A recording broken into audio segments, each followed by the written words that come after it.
welcome to another episode of Story and Things. We are a book podcast, and I'm your host, Yajaira. And I'm your host, Cheli. So, how have you been? I've been good. Oh my God, it's been like a month. It's been a minute. I know. What's new with you? Is there anything you want to talk about? Yeah. Okay, so we are a book podcast. We are. And if you're on Book Talk, you don't have to be on Book Talk because... To be a reader? Yeah. No, you don't. You don't have to. But there's also like a lot of stuff that happens on Book Talk sometimes. Mm-hmm. I think now that we're growing a little bit more, I see it more and more. Yeah. And there was something I did want to ask you about, which is people's thoughts on separating the author from the book. So if the author has done controversial things, do you think you should still buy their book? I feel that it's a personal decision. Yeah. But most of the time, I don't really know much about authors. Well, I mean, now we know more because we're in this world. But before, I had no clue. I would just see books. Oh, that's cute. Would not even look at the author name most of the time. Now I recognize authors' names more than before. And I think that I personally would not pick up a book if it's from an author that has done something that I don't agree with, because that is the reason why I haven't purchased The Lovely Bones. So personally for me, it's a no, but I would consider either, if for example, someone gifted me the book, I would read it. Or if I found it in like a used bookstore and it was like super cheap, then I would get it then. You know what's sad? I agree with you 100%. But it sucks because there's a lot of books from our childhood where the authors aren't great. Oh, yeah. You know that in high school, I was hella into Harry Potter. So much. In my freshman year, I read the entirety of all the Harry Potter books maybe like 4 times. I was all of them? Yeah. I was my God. so into it. I do not agree with J.K. Rowling's views, and I can say that I dislike her because I do. I don't think that she's a great person, but oh my God, it sucks because She said some crazy things. yeah, but I love her book. But the thing is, I wouldn't... We can cut this out. I wouldn't support her, but it's really hard in my line of work when my kids are asking me to get books that are from her. And it's like, But that's different, though. You're doing that for your job. Yeah. You're not doing that personally. I know. It sucks, and that's more of like a obligation than anything. You think so? Yeah. I still feel really bad. It's different, because I did buy the Ichabod. You did? No. I bought it, and I was like, okay, my kids are going to love this, so might as well buy it. And I bought it, and they did love it. But it's like, okay. I guess that's different. Yeah. Because that's for your job. Yes. Okay. But I also agree, now that we're more aware of things that authors have done. And we have not talked about certain books because of things that have come out of the author. But do you think when the books that we choose not to talk about end up getting renditions like TV shows or movies, would you still not talk about it? I would talk about it then because it's not like I'm paying for it specifically. It's not like I'm giving money to this person. Like if it were on Netflix. Yeah. Because you're already on Netflix. Yeah, exactly. Okay. I think that's a little bit different for me, but I know that some people completely want to cut certain celebrities or authors out, and they don't want to even look at what they do. So I can respect that, but I think that's me too, though, because I don't even think I'd want to watch it. Like, it wouldn't interest me. We probably have to, though. Oh, because of our podcast Story and Things? Yes. Maybe. Because of our podcast Story and Things, the book podcast, possibly. Yeah, but you know what? That has nothing to do with our current read, which is The Fine Print by Lauren Asher. Thank you. And this book has been so big on Book Talk since the beginning of our inception. Yeah. In Book Talk. So I had seen it all over the place. I had no Me idea. too. No idea what it was about. I thought it was about a billionaire and a secretary story. Wasn't completely right, but okay. Kind of close-ish. Why don't I give us a spoiler-free summary? Just so that if you haven't read it, you can follow along with us. But I do recommend you read this only because it'll help you understand the rest of our conversation. Yeah. So if you want to go read it now, go read it now. But this is my spoiler-free summary. Okay. After the death of his grandfather, Rowan is given the task to fix Dreamland, his family's theme park. The only issue is he has no desire to do this. Everything changes when he hires a new creator to his team, Zara, who helps ignite the passion he once had for Dreamland. So I would definitely recommend this if you're into office romances, if you're into adult romances, because it gets spicy. And if you're into rich guy, kind of poor girl, but not super poor. Rich guy and one of us. One of us, maybe. Yeah. Okay, why don't we talk about our overall thoughts? Because we don't tell each other how we feel about these books. Well, we perceive is our overall thoughts. Yes. So What do you think my thoughts on this book are? I think you're going to give this story a 5 out of 5 because I know how much you love office romances. What makes you say that? Hating game. Spanish love deception. Need I say more? Remember when we started this podcast and I was like, oh, I don't like office romances. Yeah, and look at us now. Well, I don't know. We'll see. But I would give it a 5 out of 5. Yeah, 100%. Okay. I think you enjoyed this book. And there are several reasons that I will bring up throughout this episode. But I do think that you really like Rowan. I think that you like his character. I don't think you really liked how their relationship starts because it's very cringy. I think you would think it's cringy. I don't know. I'm a little nervous talking about it because I'm trying not to reveal too much. But I think overall it was a good read for you. I don't know if you'd give it a 5, but I do think you'd at least give it maybe like a 4.2, 4.3. Okay. But not high. leaning towards a 5, but leaning towards a 4. That's pretty high if you think I found some parts cringy. Yeah. I think so. Excuse me, but we talked about another book recently that you were like, didn't like the ending, but 5 out of 5. Okay. So I still think you gave it a 4. Didn't flip my hair like that, but okay. Roll the tape. Okay, but why don't we get started by talking about our characters? All right. And I think we should start with Rowan. Because it does start in his perspective. Okay, so Rowan Kane is a billionaire. And like Cheli said, it starts off with the death of his grandfather. And his grandfather was Brady Kane. And he was the owner of Dreamland, which honestly is like Disneyland. Yeah. It's like a big amusement park that's really popular. And Rowan is tasked by his grandfather to fix something in the amusement park.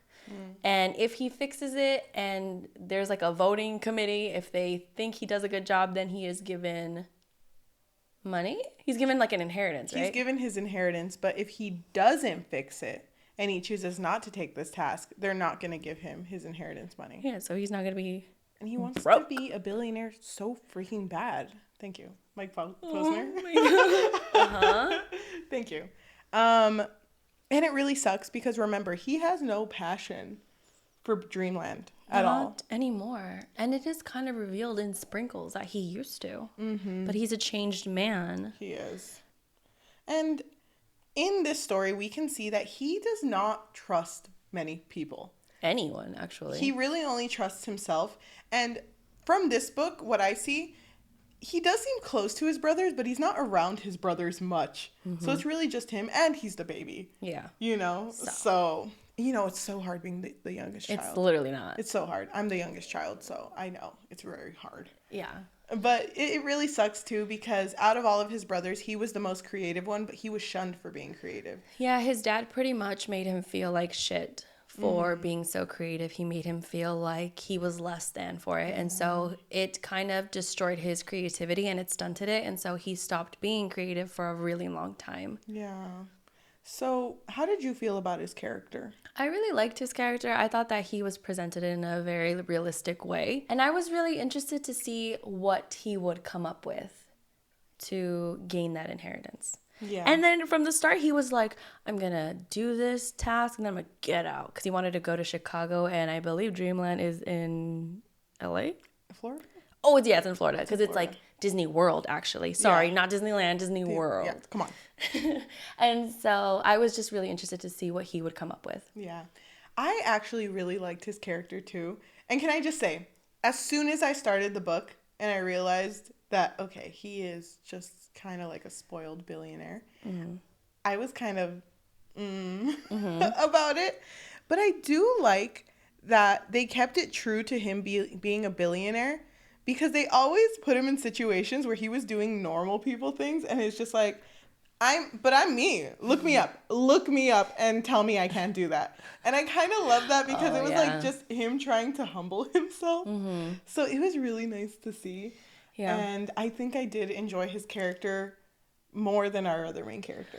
What I also really liked about his character is that you can tell that even though he is perceived as cold and a little bit heartless, he really didn't understand how much his employees were suffering.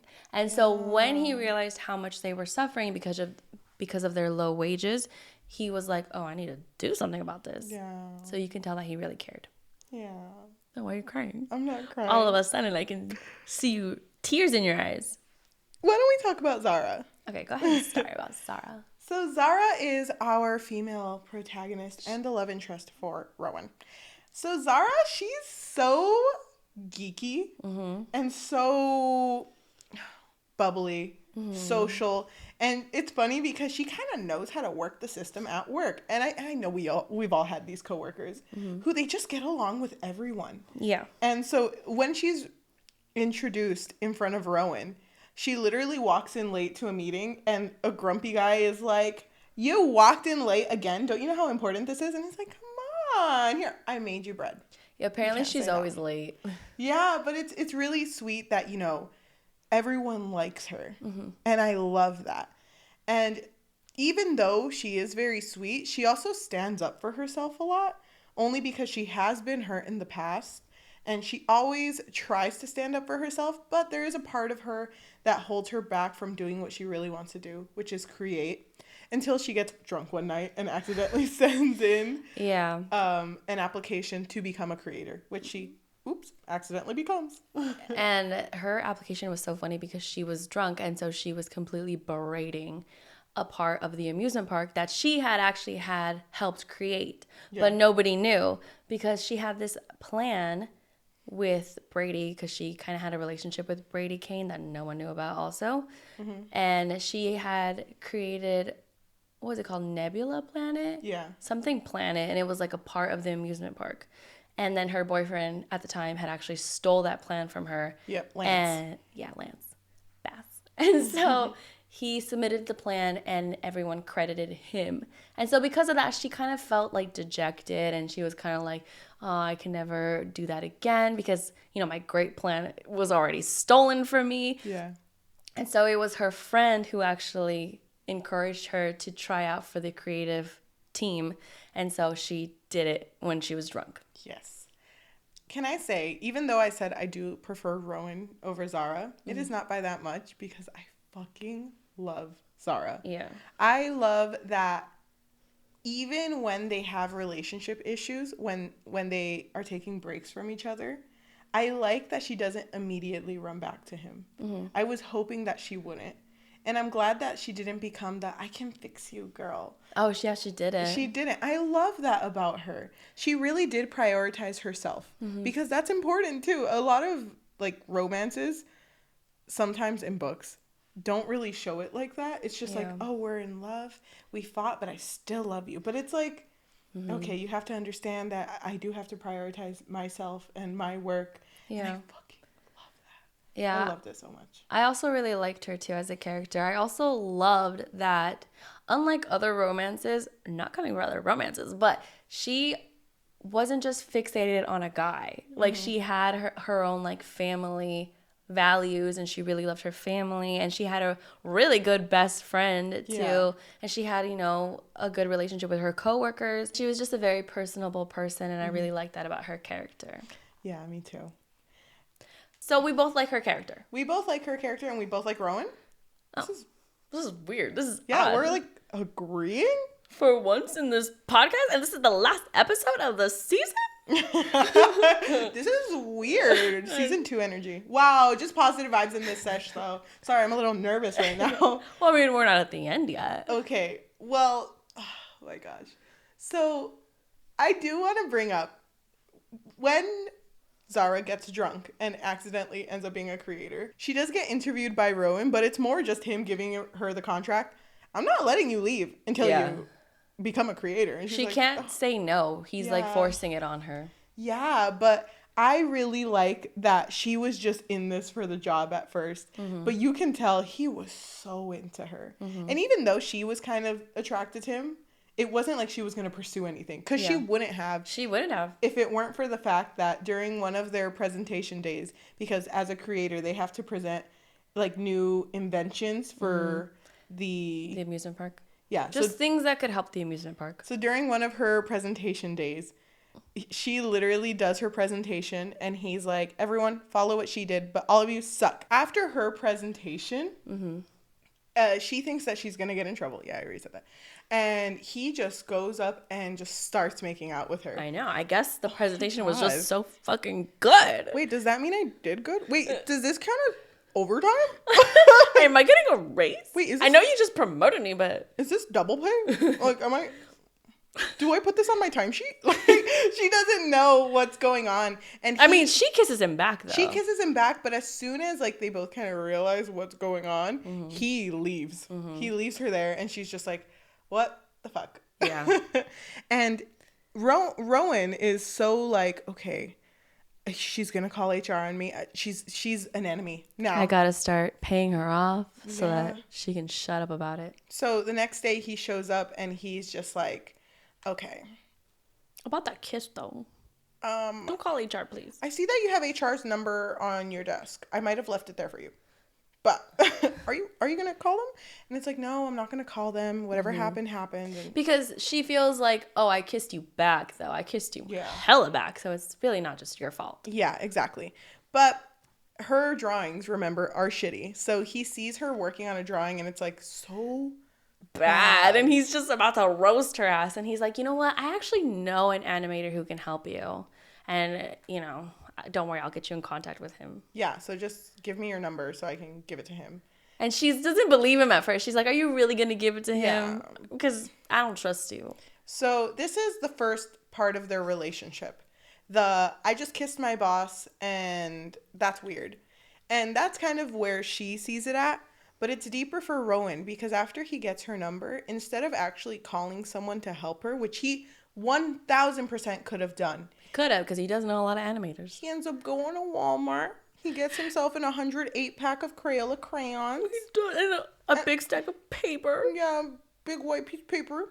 And he draws for her. And he's like, what the fuck am I doing? Because even when he's drawing, he's like, I haven't done this shit in so long. And it's almost like awkward for him because it's been so long. And he doesn't even know how to hold a colored pencil because it keeps breaking. Yeah. But he does this and he's like, okay, what if... Well, he does this because he's very much inspired by her creativity. Because it was a good idea. Yeah, so it's igniting that part of him that it had been stagnant for so long. Yes. And he decides to use an app to send a text message to Zara. Kind of like those apps where they give you a fake phone number. Yes. He uses one of those to talk to Zara as someone named Scott. Who is helping Well, her. at first he didn't want to give her a name. Yeah, but he's Scott. He's Scotty. Scotty for now. Yeah. And my friends call me Scotty the Thotty. Like, oh, what's the Thotty? The Thotty. And Zara, I feel like the way that she texts is very... mirrors her personality. Yes. It's very inviting. She over-texts. She's very, doesn't know when to shut up. Yes. And he's super just, dry. He's super dry. Yeah. And she's the complete opposite. Yes. And I really liked it because it kind of, it was, melting him a little bit. Wait. Because this is their first phase of their relationship. You didn't think this was cringy? No. I was...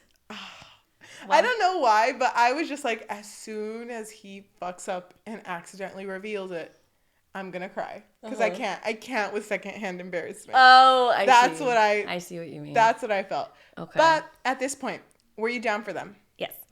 Okay. At this point, down. Okay.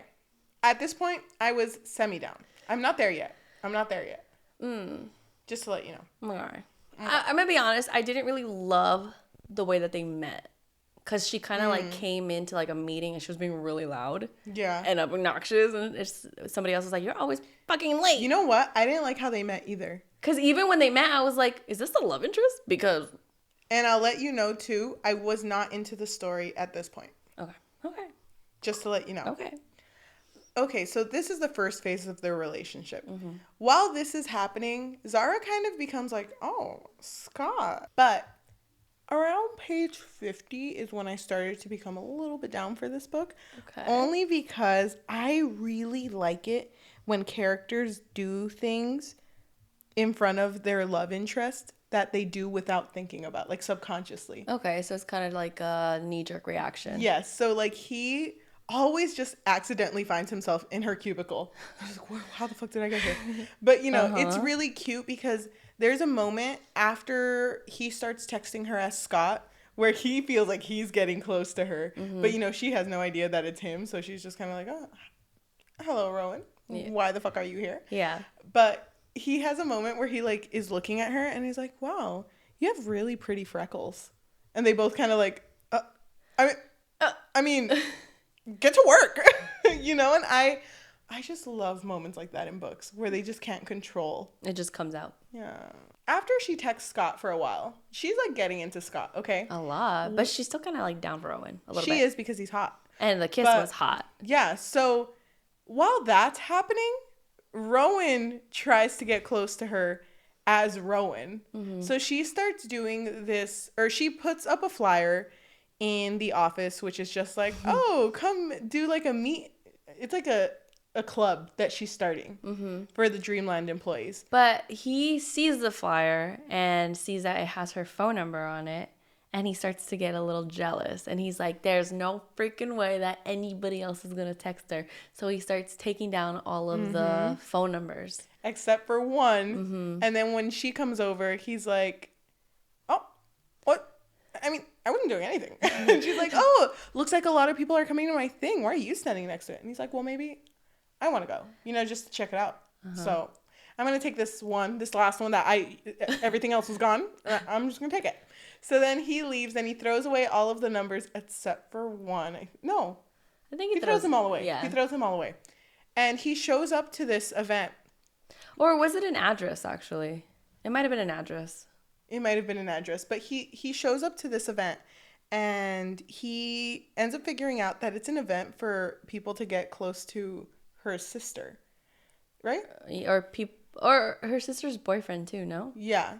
So Zara's sister has a disability and Rowan kind of is like, oh my gosh, this is really sweet of Zara to do. Because she wanted, the whole point of it was to have like a buddy for the sister and the sister's boyfriend. Yes. And so when she shows up and she sees that it's just Rowan, she's surprised, but she's also kind of like, oh, nobody else showed up. Yeah, and it's funny because Rowan was just going to go to check it out, but he ends up actually really liking Zara's sister. And it's funny because Zara's sister is like, oh my gosh, you're into my sister. I can tell. I saw the way you looked at her and the way she looked at you, and I just knew sparks were flying. And then it's funny because she was like, and I saw too, anytime she looks at you, she smiles. And he's like, she always smiles. How would you know that? It's like you're looking at her. And it's so cute because she's just so pro them together. But this is like the next phase of their relationship. Was the getting close to the sister. Yeah. I thought that was really cute. They like get close before he confesses, right? Yeah, because remember they have Chinese takeout together. Oh my god. Yeah, there was a scene where she texted Scott. There was a scene where she texted Scott that she was really hungry, but she was still at work because she's working real hard on these creative plans. And Scott asked Scott asked, like, oh, when are you going home to eat? And she was like, I don't know. And so then Rowan just happened to show up. And he talked to her for like a second. And then her stomach started growling. And he was like, I'm ordering Chinese takeout. I'm ordering everything on the menu. And so all of this food is just delivered, and he sits on the floor with her. crisscross applesauce, and they just sit on the floor and they eat together. Yeah. And it's really sweet. But she just thought, like, what a coincidence. Yeah. That Rowan ends up coming. She really didn't think much of it. She didn't see the signs. So Zara works really hard on her project, and she thought that it would be a really good idea to go to Dreamland as a guest in the park. And so she wanted to do all of the rides, and while she was in the waiting line, or in the lines for the rides, she would start interviewing people about their experience, like what they thought about like the lines and like the food and the rides and everything. And when Rowan found out what she was doing, he was like, you know what, I'm gonna crash this party. And so he shows up as well, and they kind of just have like an amusement park date.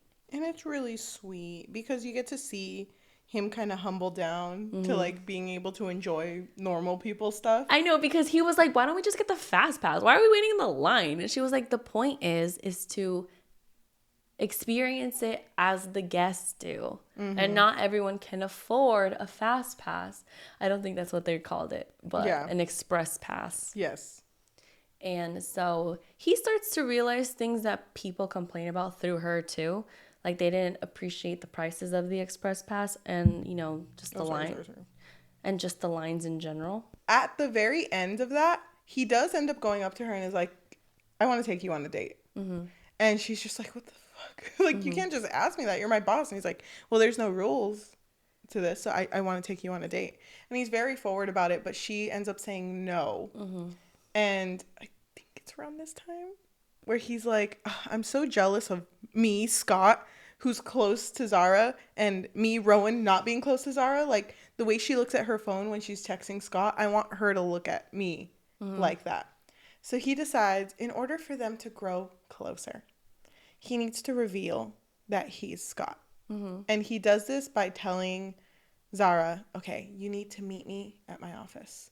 And she's like, oh my fucking God. I'm going to get fired or something. I don't know what's going to happen.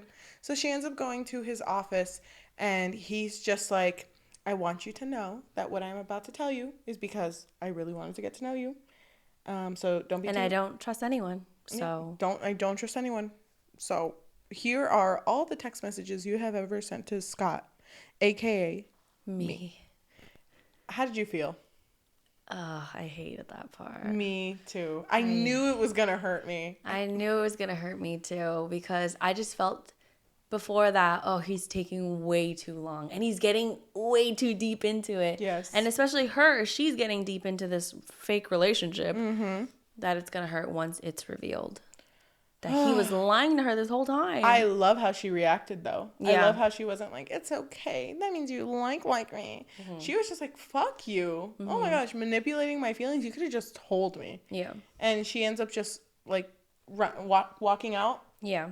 And they don't talk for a bit. It isn't until he texts her as Rowan and it's just like, I want to explain everything, can you come over to my house?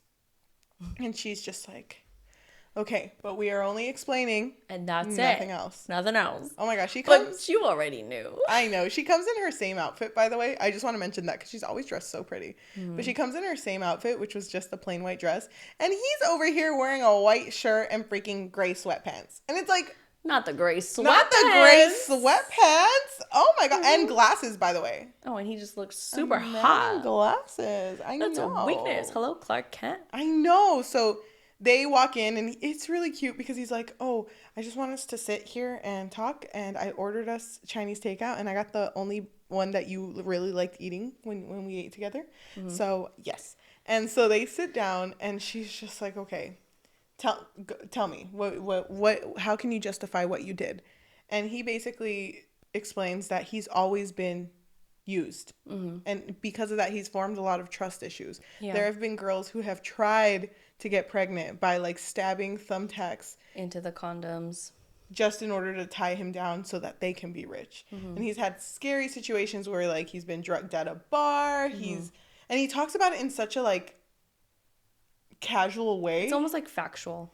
Yeah, and it sucks that happens to him. And he's just like, but it's different with you because, you know, even though I tried like figuring out what type of mastermind you were just a really kind person. Mm-hmm.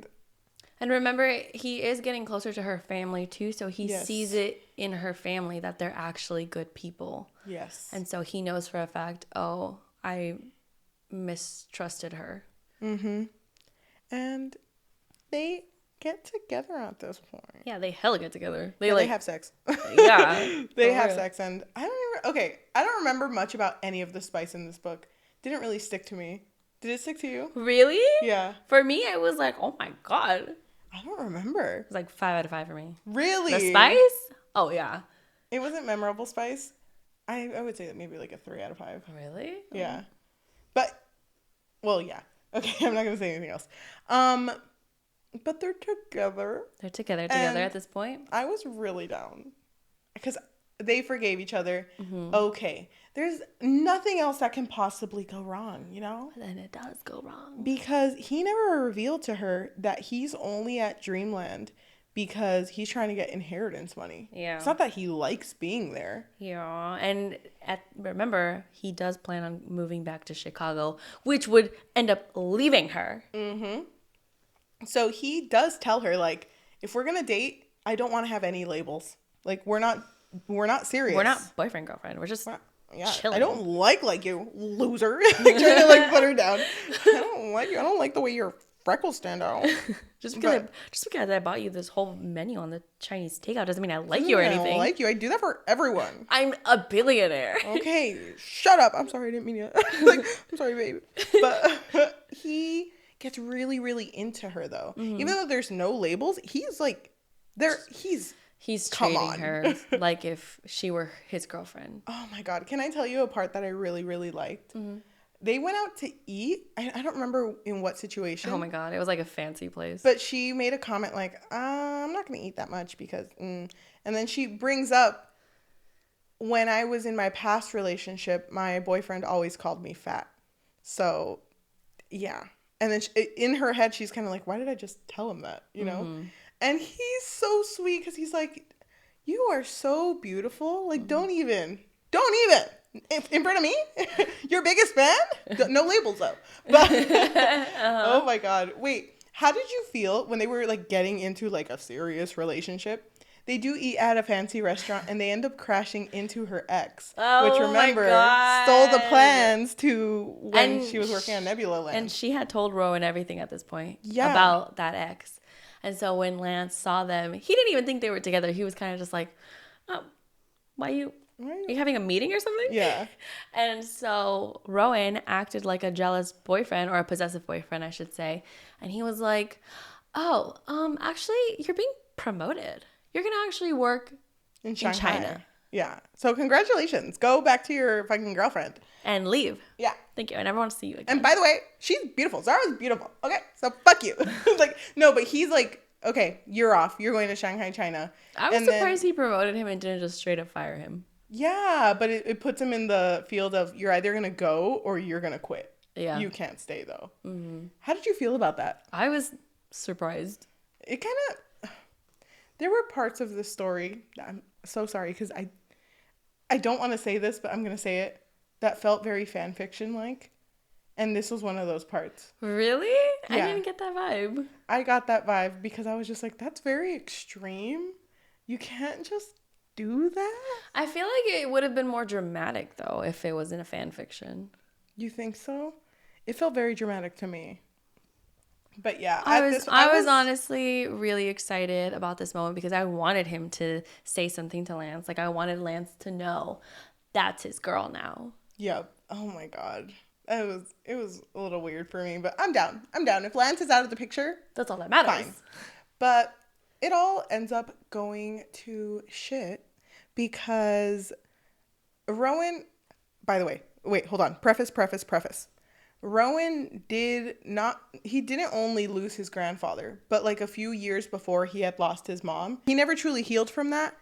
And remember, he has a lot of trust issues. He just has a lot of issues in general that should be resolved in therapy. But because his dad is like, you know, men don't draw Men Men who cry no are therapy. weak. Yeah, men no therapy. Men no sad. Okay. Men no tears. Men no cry. Men only meat and muscle. So no therapy for a son of mine. But Meat, muscle, rich. That's it. meat, muscle, rich, Bitch. bitch. It's like, oh, I've never heard him say 4 words. Oh my God. But, he has such a shitty relationship with everyone except for Zara. And so when Zara gets really, really sick after a trip that they take to New York, she gets like a cold, right? And like pneumonia. Yeah, pneumonia. There you go. He gets scared because it's to the point where he thinks he's going to lose somebody else that he cares about. Yeah. And it really sucks because he's, nursing her back to health and staying by her at the hospital. Meanwhile, he has to do stuff at Dreamland. So he does end up staying with her while she's at the hospital. And it sucks because as soon as she wakes up, he's very cold. He's cold to her. Yeah. And also at the same time, his brothers are kind of pressuring him to come back to Chicago because they want him to take the CEO position or CFO, one of those. And he was like, I don't know, but I'm kind of in love though. Yeah. But then she gets sick and he's like, oh my God, I could lose her potentially. And I don't think I can go through another loss. So I'm just going to be really cold until she's over me. And he ends up telling her it's not my job to be the dutiful boyfriend. I told you that I wasn't going to have any labels. And here you are getting sick and I have to take care of you. I know. He made her feel bad as soon as she woke up. And they end up breaking up because of that. And she does figure out that he only stayed in Dreamland. Because he tells her. Yeah. He tells her oh, I'm going to go to Chicago. And she is completely heartbroken. But you know what? I love that she doesn't go after him. She's just like, fuck you. I don't even want to fucking look at you. And she looks away. And she doesn't even want him to see her crying. Yes. I love that. And I love that when he goes back to work, and she's there after healing for 2 weeks, she's just like, oh, hi, Mr. Kane. Can I help you, Mr. Kane? Yeah. And no other conversations. And when he tries to spark a conversation, she's like, you need to get out of my space because I'm trying to work. Yeah. She's completely cold to him. Yes. And I live for that. And it gets a lot worse too because he's under the impression that the only reason that she was hired was because she was supposed to be hired. It wasn't even because Rowan thought that she had the ability to be a creator. It was because Brady Kane had told him once that he needed to be hired. And then she starts believing, you only hired me because you want me to vote for you when they're looking for a new CEO. Yeah, so at this point, she gets a letter. And it's revealed that she's going to be in the voting committee. And she didn't know about it until this moment that she's going to be voting for his creative plan. Yeah. And so she thinks that, oh, maybe that's why he was, manipulating me. Maybe that's why he was talking to me because he wanted me to vote for him. And he doesn't know that she's in this committee. But I don't remember at what point it changes. But he is like, oh my God, I fucked up. I'm I kind of like this girl. You know? Well, he tries talking to her. And he even tries talking to her through other people that she knows. So at first he tries talking to her through her sister. And the sister's just not down. She's mad at him. She does not want to talk to him. Yeah. And then he goes over to her apartment and is like, I bought a gingerbread house. I know how to make them. And I think that we should talk while building this gingerbread house. And she's like, get out. Get the fuck out. What the fuck are you trying to do? Oh my God. And then he sends her a picture of the gingerbread house. No, when it's done. Yeah. When it's done and it just says, I'm sorry. Yeah. On it. Oh my God. That's so... I was kind of on her side there because I was like, fuck this man. I know what he's trying to do. I know. But he is at this point where I do really, really like her. I like her a little. I kind of like her. But he has to focus on this meeting that he's going to have. And when he goes to the meeting, he basically has to present his ideas so that he can stay CEO. Is it CEO or CFO? So that he can get his inheritance. And then he wanted to become CFO or CEO of some firm in Chicago with his brothers. Yes. But during his presentation, which by the way, his dad is attending, And his dad and him, rocky relationship. Yeah, remember, dad with little words. And few words, no by thoughts. the way, happened to be sitting next to Zara during this presentation. And so Zara knows everything about him at this point. So she's like, oh, fuck this man. It's this fucker, few words. Yeah. You know, so fuck this man.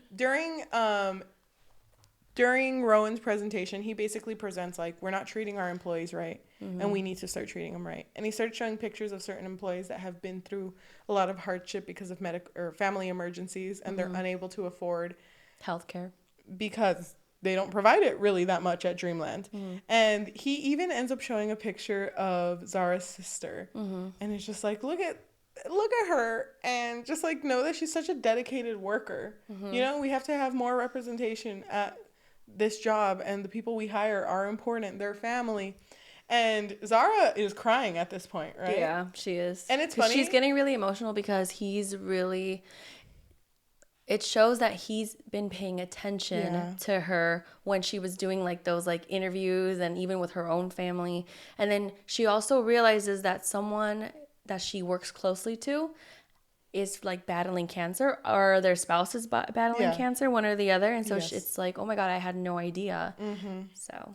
And it's really funny because she keeps trying to see if Rowan's dad is down, but he keeps going like, you know, just like a little tick. And she's like, is that a fucking good thing or a bad thing? I know. She's trying to decode like his movements and his facial expressions. She's just like, I don't know if he's liking it or not. Yeah. And at the end, Rowan does reveal that he does want to stay at Dreamland. Yeah. And he wants to continue to work there. And to make sure that everything goes the way he said it's going to go, he will stay. Yeah. And it's so sweet because at the end, you can tell by the end of this, Zara's down. She's down. And she waits at the outside of the presentation hall. And it's funny because you think she's waiting for Rowan, but she's actually waiting for Rowan's dad.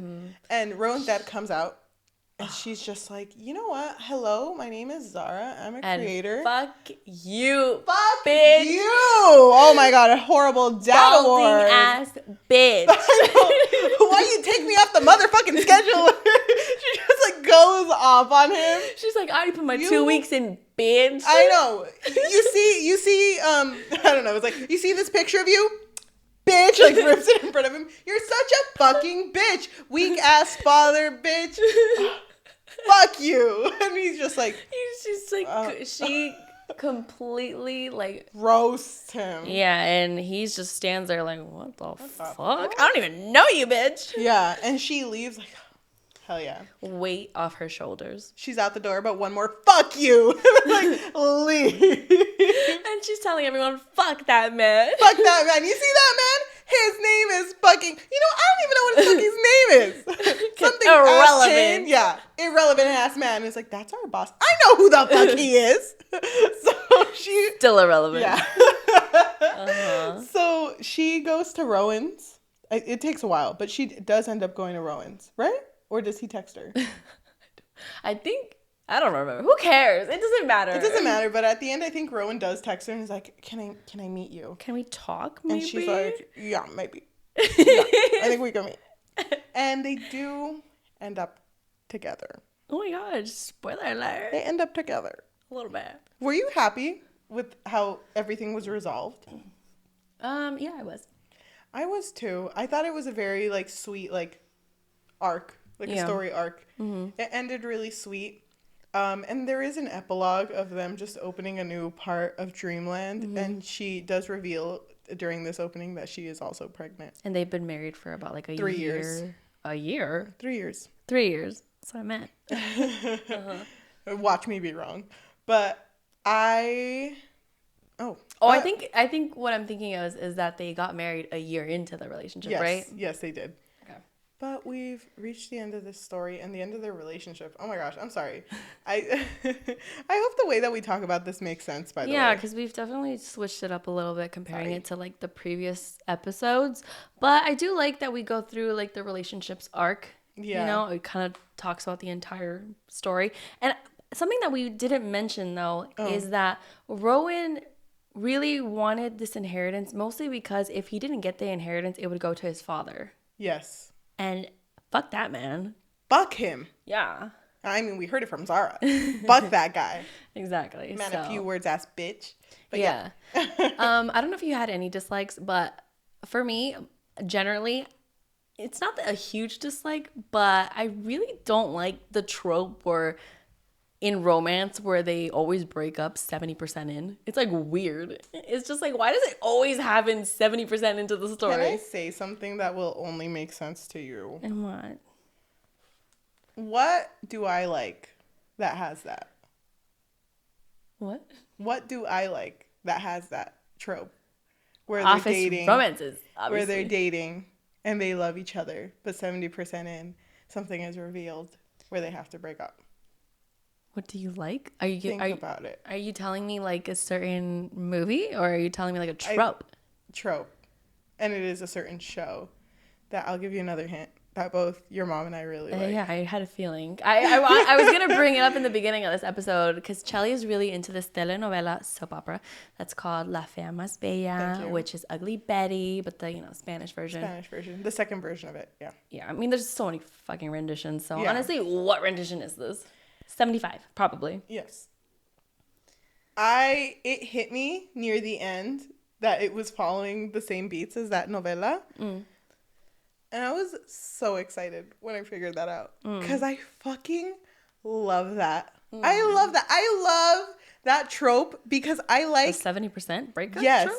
I love that because I like seeing the other character realizing that they fucked up and knowing that they have to do something to get them back. I love that. I'm so fucking down. You don't have to be down for it, but I will. I'm not down for the trope. I just feel like it happens too often. But did it bother you enough to dislike the story? No, it didn't. But when it happened, I was like, oh, of course they break up right now. Yeah, I get it. I get it and I respect it. So you actually found some parts cringy. And you just assumed that I would too. Yeah, because I don't like the whole texting thing that he did. You mean just like him pretending to be someone else? That was cringy to me. And like I said, I felt like that part read as a fan fiction. And also, the author, I don't want to come for the author, but she kept using this one line that happened all the times where it was like, and then the sirens in my head. Oh, and then I heard the sirens in my head. And it's like, bitch, you should probably get that checked out. Like, that doesn't seem normal. It sounds like tinnitus to me. I didn't even notice that. Oh my god, wow. What the heck? Maybe there really were sirens in her head. I gotta say, after looking through my notes, I didn't mark anything as a dislike. Wow, really? Yeah. I don't think I had a major dislike either, honestly. Anything that stood out too much? No, not really. Anything you really liked from this?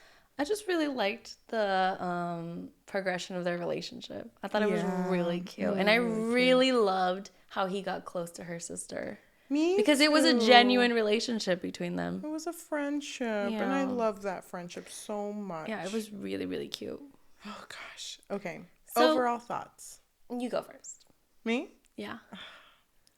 So, I do really like La Fea Más Bella, which is the telenovela, the soap opera I'm really into. Still into it, and so is my mom. I watch it annually. Oh, my gosh. So does my mom. Oh, my gosh. I love this story so much. And you want to know, at the beginning, like I told you, it wasn't until he started doing those little cute things where I was down. There was a part of me that didn't want to like this story because I heard about how big it was on Book Talk. And I was like, billionaire love story. I'm not fucking down. I don't want to be fucking down for that. But because he's a billionaire? I didn't want to like it. You just want to be different? I want to be different. Okay. I didn't want to fall for it. But I did. I thought that Rowan was a really good love interest. You remember how we posted that TikTok, who's the better book boyfriend, Aaron Blackford or Rowan Kane? Mm-hmm. I might have switched. Interesting. I think Rowan Kane is a very good character. I love how he treats Zara, and I love this book. I thought it was really funny. I thought it was really cute. The spice for me was a little forgettable, but it's only because we've read so much fucking spice this batch. And your favorite was Dragon's Bride, obviously. Of course. I'm not even going to deny that. 2 penises. 2 penises. Come on. He only had 1 penis. I know it was pretty big, but... Allegedly. Not as big as Dragon Bride's soul's tongue or even his pinky. Come on. Okay, not competition. Anyway, I really love this story, and I would give it a 5 out of 5. I fucking knew it. I love office romances. I knew it. I told you. I love them. I can say it now, and I'm not afraid. I'm not ashamed. Afraid. Yeah, thank you. I love that she went off on his dad too. So you're pretty much saying that you prefer it over Spanish Love Deception. It's hard because I really like Spanish Love Deception. I'm a little more. I also give Spanish Love Deception a 5 out of 5 though. Yeah, but you just said that you prefer Rowan over Aaron Blackbird. Hard. Well, you know I don't like the name Aaron. Stop coming for people's names. Sorry, every Aaron that listens to this. You know, Aaron is also I know a lot of gender Aarons. neutral name, right? I know a lot of Aarons, and I have a lot of people who like I think they're really cool and their name is Aaron, but I'm sorry. It's a generic name. It's a generic name. Okay. Well, so I'm sorry. Bestie. Yes. Confession session. You don't have to like it. It's okay. No, it's not what I was gonna say. It's okay. I'm prepared for anything right now. I'm kind of scared. So by the time that I had already posted, because I posted a TikTok. We are first of all, oh my god.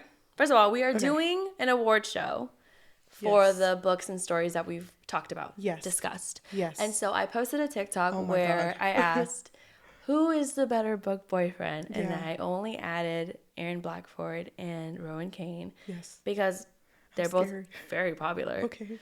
I didn't vote because I wanted to vote for Rowan, but I didn't want you to see.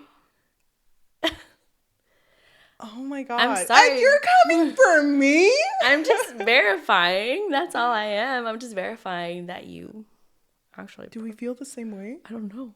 Wait, okay. Is this 3, our, 2, is 3, this 2, our 1. Spanish love deception? 3, 2, 1. Say who's the better book boyfriend out of both of them. 3, 2, 1. Rowan Rowan Kane. Oh my god. Because you know, he like gave her a whole fucking Chinese takeout. Hello? That was so sweet. He was really sweet. He was a really good guy. And I think this is a better enemies to lovers because they actually started off as enemies. And it felt like enemies. Yes, and in Spanish Love Deception, I fucking love Spanish Love Deception. But they weren't really enemies. Yeah. You know? So I felt like this was a better representation of an enemies to lovers book. And Rowan's really good. Kind of agree. What do you give it? I give it a 5 out of 5. Dude, oh my god. Hell yeah. What? This is kind of weird. At the end of the season, all of a sudden we linked. I feel like this always happens. Does it? This is the end of season 2. The end of season 1 was Spanish Love Deception. Oh, and it really? was our 5 out of 5. Oh my god. And same thing. I think we should keep doing this. Maybe. We should keep the trend going. Yeah.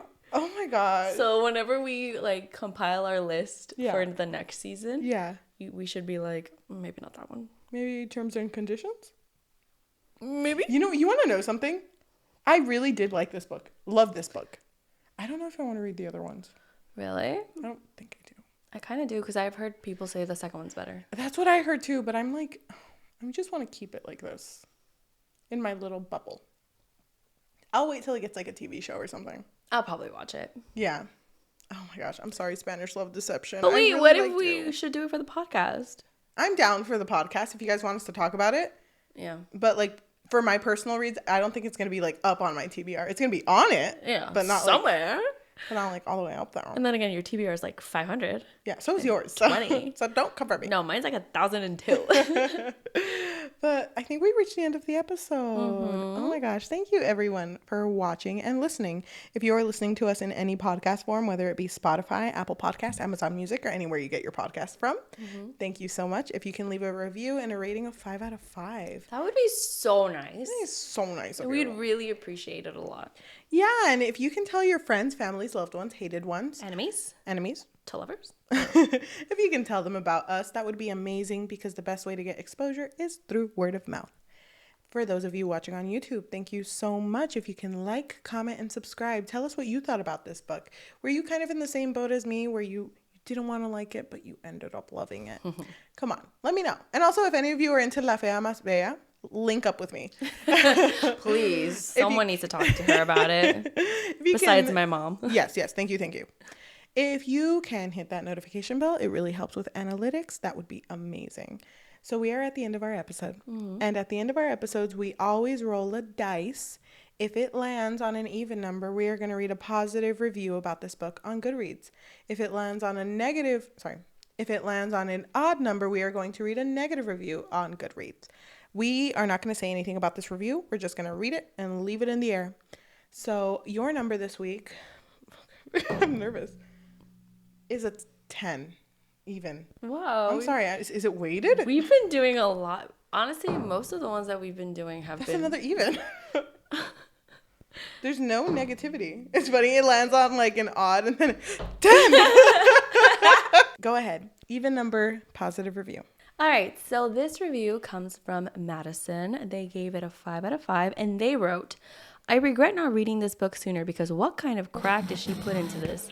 I swear to God, it's too good. Rowan be having me on my knees, bro. Thank you so much for watching, and we will talk to you next time. Bye. Bye. How do you feel? Should we wait? Lower the music. Lower the music. How do you feel? Why don't we reflect on the podcast? Because this is the end of our second season. 44, 48-ish episodes in. Mm-hmm. How do you feel from us starting this podcast to now? It does feel a lot more serious. Mm-hmm. I'm so sorry I sounded so negative when we started this podcast. Oh, yeah. Can I say that? Yeah. Do you mind if I say that? Yeah, go ahead. Okay. So when we started this podcast, I was super excited in the beginning. Yes. Like because we were both like, let's do it. Yes. We're in. But then you kind of started to sound like... Doubtful. Yeah. Like doubtful, apprehensive. Yes. You would say things kind of like... when it's over. Yeah. Well, we're not going to do it that much time. And Yeah. by the way, we were spending a lot of money for we all were. of the equipment. So just saying that, it was kind of like, it dejected me a little bit. And so I was like, okay, yeah, okay, sure. And then you also made a comment like, oh my God, if anyone ever wants to buy our podcast, which, sometimes happens, you were like, I think I'd be done by then. And I was like, what? Is that the start? I don't know how it works, to be honest. So I was really excited, and I know you're more excited now. Yeah. Can I just say? Yeah. Can I just say? I'm so sorry I was like that. It's okay. I feel like I was like that too because I don't talk much about my job, but I used to commute, and I commuted for an hour and a half. Yeah. Going and coming back, so a total of 3 hours. 3 hours a day. And I was just so tired. Yeah. So I loved filming the podcast, but it was like at that point in my life, it felt like another job. And I didn't want that. So I was feeling very like, oh my God. But then when we started to I started to see it more as like an enjoyment thing. And we also started hanging out a lot more. And I did really, really like that. Yeah. And then me finally moving into my new house and us having a space for it, I'm like, okay. Yeah, exactly. I can breathe. I'm so sorry I was like that. I didn't mean to be like that. It's okay. And I did kind of want to bring it up, but at the same time, I was like, well, I mean, it is kind of like a hobby, and we should just see how it goes, too. Yeah. I'm glad that we're at this point, though. I know, right? I feel so bad. I'm so sorry. No, it's okay. It's okay. I'm glad that you're in it now. Well, you're into it now. And plus, you work really hard for the podcast, too. You do, too. We both work hard. Yeah, we both do. I want to make sure that it's even because Yeah, we do a lot. Yeah. And it is really even. So, and everyone that's listening, we both put in a lot of work for the podcast. Yes, we do. Oh, my gosh. But that's weird. I know. It's weird coming this season, too. I know. So, our podcast is a year and... Almost a half. Yeah, a year and a half old. Almost a half. Oh, my God, 1.5. I know. And it's crazy, too, because... in January of 2022, we both wrote like what numbers we think we're gonna hit. Yeah, we were trying to manifest. Yeah. So we each wrote like a list of projections of what we're gonna hit on like Spotify and just like our views and stuff. And podcasts are weird, like the way that they work, but it is really nice to see that we're like slowly getting more engagement. And it is slow, but it is very reassuring. I know. And there's more people that are actually like commenting like on TikTok posts. Yeah. And I see the same names every now and then. So it's really reassuring. And it's like, when we started this podcast, I would see a lot of like motivational posts, like just in general, not that I was searching for them, but it was like, you may feel like, oh, I should have started sooner, but if you don't do it now, you're just going to keep saying that. Yes. So I feel that way just generally, like, you know what, no matter what, we're going to keep growing. And you know what kind of helped me too? And it was funny. We were stuck in the same numbers for a while. Yeah, too long. But what helped me was that video I sent you. Which one? It was the video of the... Yes, I know which one. The motivational... Did you watch it? I did. So that video I sent you really helped me. Really? Because she made a comment. And this was right before our little libraries. Which, by the way, I feel like after we did the little libraries, we started like... We skyrocketed. Skyrocketed, right? Yeah, we did. I had watched a video. And basically, it was like a success coach talking about how it's really hard for women to find success in media. And I agree. Like, 100% I agree. Same. And she mentioned that it's hard because we feel like we have to be liked. Mm-hmm. And it's an everyone thing, but I do feel that a lot. Yeah. And it still kind of bothers me sometimes, but then it gets to the point where it's like, you should make content that you enjoy before anyone else enjoys it. Mm-hmm. And with the content you make, if you want people to be invested in it, then you have to invest in it. Mm-hmm. So if you want to make money out of something, then you have to give money to it. Yeah. Type of thing. And after that, I was like, okay. So if we are gonna do what we want to do with this podcast, then I have to put in a lot of time and effort into it. And so do I. Yes. Both of us. Mm-hmm.